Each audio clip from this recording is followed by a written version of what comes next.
Statusi sizdan balandroq bo'lgan hurmatli okalar bilan qanaqa gaplashish ma'qulroq? Agar meni fikrimni inobatga oladigan bo'lsanglar, analistlar holatida gaplaringizni yevoradigan bo'lsangiz, o'zingizni gapingizni o'zingiz yer qilib bo'lgan bo'lasiz. Yoki "Meni analizim bo'yicha" degan holatda gap boshlaydigan bo'lsangiz, siz qilayotgan to'q tinglovchiga avtomatik blok bo'lishini ta'minlaydi. Ya'ni gap so'zlaringizni o'rtasida devor tushadi, tinglovchi prosta gapingizni qabul qilmaydi. Eng to'g'ri yo'li nima deysizmi? Shunchaki xotirjam va past ovozda. Men bu vaziyatni quyidagi analizini to'g'ri deb hisoblayman. Agarda o'zaro manfaatli bo'lgan hamkorligimizni quyidagi sherikchilik shartlari asosida davom ettiradigan bo'lsak, ancha yaxshiroq bo'lardi.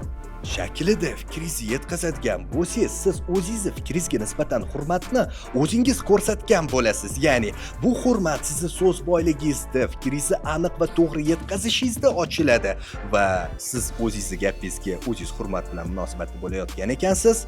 Sizni gapingizga qolganlar ham xuddi shunday munosabatda bo'ladi. Bundan ham zo'r notiqlik mahorati bo'yicha tavsiyalarni o'rganmoqchimisiz? Unda shunchaki obuna bo'ling.